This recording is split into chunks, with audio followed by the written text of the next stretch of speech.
Hello, Internet, and welcome back to the Story Nook. Today we are going to be reading some more wholesome stories. So go ahead and grab your tea, your coffee, your hot cocoa, your water, whatever it is you want to drink, and join me as we read some cute, adorable, sweet, wholesome stories to get us feeling all kind of warm and bubbly inside. Our first story comes from Chow Keeper. And one, I love your name. I don't know if you're talking about the dog or the Sonic animal Chow from Sonic the Hedgehog. But either way, I like your name. Uh, Hiccups. And the title of the story is Gave a Hobo Some Ice Cream and Something Sweet Followed. I just got told this story by a family member and decided I'd share it here. The family member, let's call her Laura, was going on a shopping spree in the middle of New Mexico. Right outside one of the stores was a stand selling the cheapest ice cream sandwiches of all time.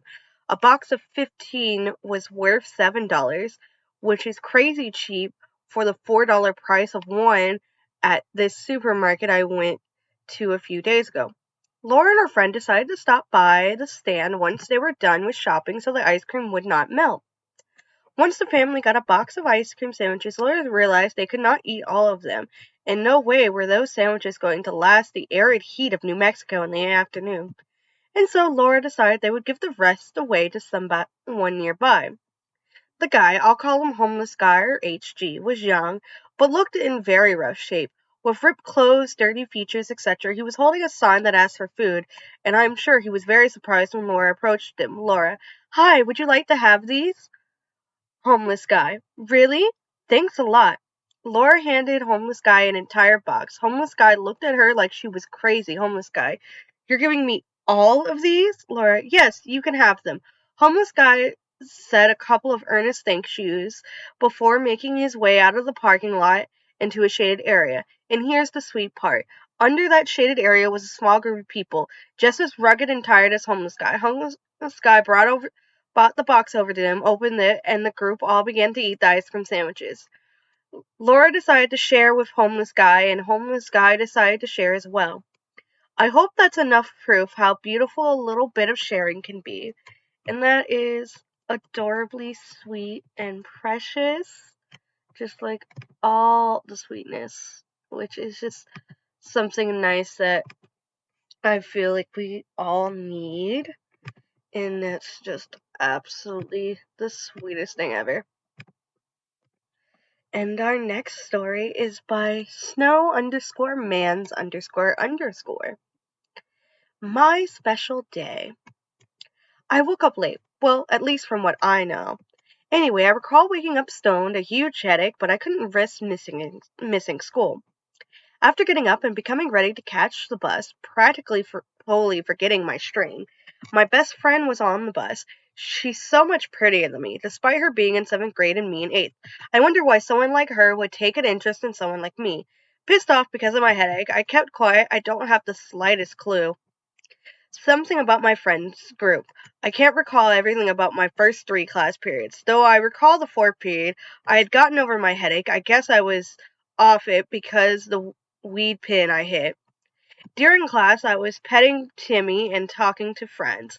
Class is over, so we walked to the exit. I got bored, so I asked my classmates for hugs. Now, mind you, I haven't spoken a single expression to half of these people. The weirdest part to me is that boy. One boy by the door, I don't think me and him are friends. Let's call him Grant, to protect his privacy. When I was going around, he looked me dead in the eyes, stopped me in my tracks without saying a single word, held out his fist. Now, trust me, I have zero relationship with me. With him. He's just another kid in the classroom. He has a girlfriend. I don't know her, don't know him, know nothing about him. When he held out his fist, I looked at him. He just smiled. Without missing a beat, I gave him a fist bump. He smiled brighter, but I'm going to be honest. The kid had one hell of a smile, so I smiled back, and that's when the bell rang. That was my last day of school. I got expelled the that day for cussing out the teacher. I still don't know the kid or anything about him but his name. I was planning on ending it that same day.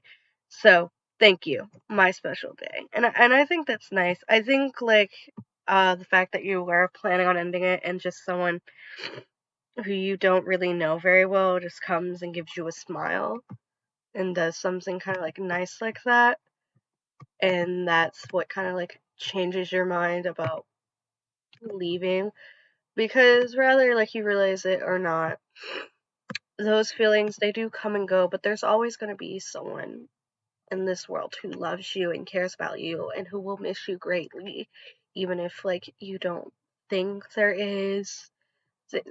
There's somebody there, and now I have tears in my eyes. So we're gonna go on forward with this. Our next story is by Boo PYGOOP. My dad always buys something for my mom when he goes to the store. Every time my dad goes grocery shopping, he ends up buying my mom's favorite candy and bringing it home to her. It makes my mom so happy since she's really stressed out this time of year. And that is adorably sweet. Like sometimes just the smallest action of just going and buying your loved ones something, even if it's like just a candy bar. Like I was having a really bad day one day. I was super stressed out, a whole bunch of anxiety and depression, and my fiance had to go to the store to get me something. It was blackberries. The blackberries I had bought before had molded over before I was able to make the pie I needed to make for Thanksgiving get together, and I was just freaking out, super upset. He had me start working on the pie crust, and he went to the store and got blackberries for me, which is so nice because it helped me relax a little bit. And he came back not only with the blackberries, but with a Kit Kat, and I love Kit Kats. They're like one of my favorite candy bars.